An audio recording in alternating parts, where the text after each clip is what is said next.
Playoff Braun is officially here. He hit that insane game winner to beat the Warriors. It was a very entertaining game. I can't lie, it was a really fun game to watch. Obviously, other than there just being Curry and LeBron in the game, going against each other like prime LeBron going against that insane Warriors team from that 2016 to 2018 time period. I think it was just generally a really good game, and LeBron just showed that he's a superstar. He's that man to go to. If we start off in the first quarter, the Lakers didn't look good at all. Davis was like 1 for 8. He only had like 2 points in the first quarter.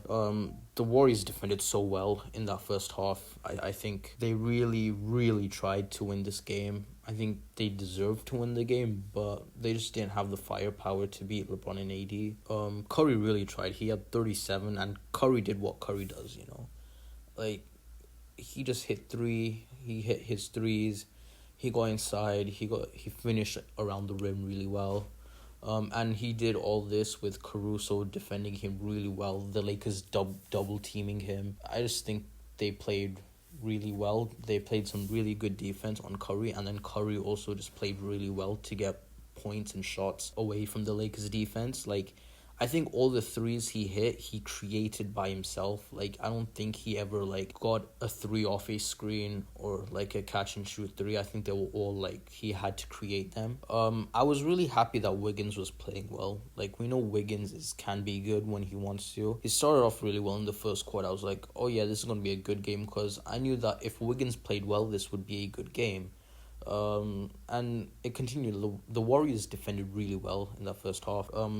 And again, LeBron, Davis, they just weren't playing well at the start. But then in the second half, the Lakers came out looking really good. They went on a run. They brought the lead down from 13. And yeah, I think the reason the Lakers got back into the game was the Warriors turning the ball over so much. They turned the ball over 12 times in the second half. And they turned it over 8 times in the third quarter, while they only turned it over 5 times in the first half. But I think that comes down to the Lakers being better defensively in the second half, and you have to give that to Frank Vogel. I think he really made them better defensively, and also he changed the way they were playing. They didn't play with Drummond or Montrez that much. Yeah, I think he put Davis at the 5, and he was like, yeah, we're going to run this. We're going to have our 3-3-and-D guys, Davis at 5 and LeBron, and they managed to win the game like that.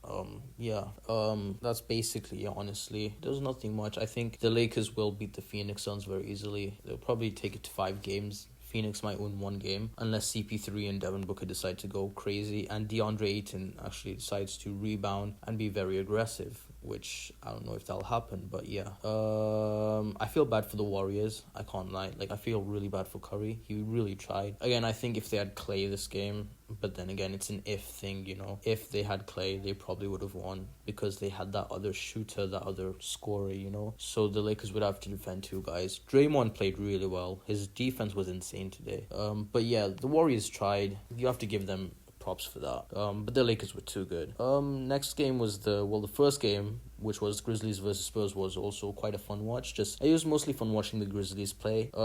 It started like the Pacers and Hornets game yesterday, where the Grizzlies they went on an insane run at the start, took a 20-point lead, and I thought the game was over because you know what happened yesterday, but I gotta give credit to the Spurs. They came back into the game. They even took the lead at one point, but it just wasn't meant to be, and the young Grizzlies were just way too good. I mean, both teams are young, but the Grizzlies, I guess, they've been in that playing situation before last year, and this year they've gotten through. Obviously they still have their game against the Warriors now, which I don't know if they'll be able to win that, but we'll talk about that at the end of the video. Like I said, the Spurs came back into it in the second quarter. They went on a 17-0 run. They came back into it very, very easily. And it was just a good game. And then second half, again, it was just more scrappy. Both teams were just going back and forth mostly. I think the Grizzlies just were better. I think Dillon Brooks, especially for the Grizzlies, was really, really good. He was exceptionally good on the defensive end. He was defending DeRozan really well. DeRozan, I don't think DeRozan hit a shot over him when Dillon Brooks was defending him, and he had 24 points. That's all there is to say. He was good defensively and offensively. And if you can do this against the Warriors, if you can defend Curry really well, I think they'll do well. Valanciunas was also really important in the game. He had a 20-20 game. I think the Grizzlies did win this game off of rebounding, and Valanciunas was very important in that game. So yeah, and obviously Moran, he didn't have a load of points, but he's the star point guard. He was the main ball handler.